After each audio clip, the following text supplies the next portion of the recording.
Commonwealth versus Larry Camelin before the court today for final sentencing. He does have a matter he's got to go back to court with on the 13th, an assault fourth domestic matter. Anything you wish to say on behalf of this defendant? Yes, Larry really doesn't have a whole lot of contact with the court system. It's pretty obvious he's had some mental health issues. He was assessed and went to KCPC. They did recommend that if he was probated, gets out, he should have some treatment and counseling. He's got the alcohol issues, and he's also looked into a program to get into the counseling associates. Ms. Romero is also here. She's due to deliver in, I believe, July 15th. So she's going to need Larry out to assist her in raising the children. Yes, ma'am. First of all, I just want to acknowledge to the court that I understand it's a very serious crime. As you can tell on my record, I've been excessively drinking, and the drugs has gotten real bad, and I need some treatment. I really do, but I feel real sorry for the families. It's not a day that goes by I don't feel remorse. I don't know. I mean, I wish I could take it back, but you can't because it's already been done. And I know that I do need some treatment for the alcohol and stuff. I've been fighting with it my whole life, but it's gotten excessively bad here the last couple of years. I haven't been in any kind of trouble or anything like this before, this seriousness. And, you know, I've read the letters and stuff, and I just want to tell the families that I apologize.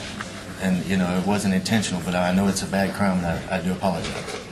You said you've been struggling with alcohol and drug addiction your whole life. Yes, well, I mean, alcohol mainly. With alcohol your whole life? Yes, ma'am. How old are you?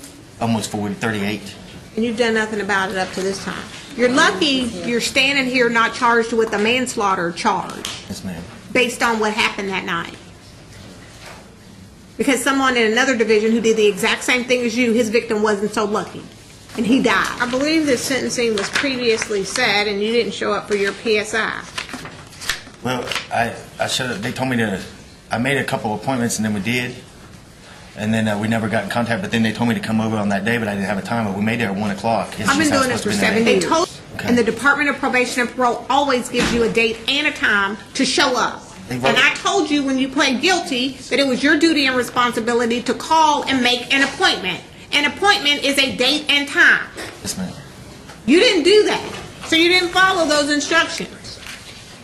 And I take issue with that. Probation in this case would unduly depreciate the seriousness of this offense. This defendant was driving at an excessive rate of speed under the influence of alcohol. He struck 3 vehicles, severely injuring one of the occupants in that vehicle.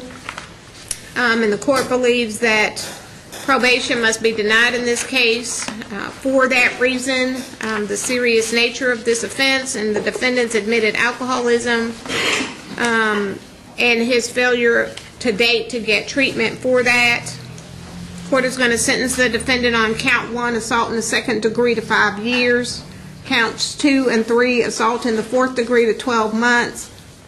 And that'll run concurrently with the 5 years. And on the DUI conviction, the second offense with aggravator, court costs and fines and fees are assessed. However, based on the 5-year sentence, the court will give him order that that fine and cost be run concurrently with the 5-year sentence. So the defendant will be remanded for placement by the Department of Corrections, and the appropriate custody credit will be given. Defendant is remanded. I'm not sure if we're ready on.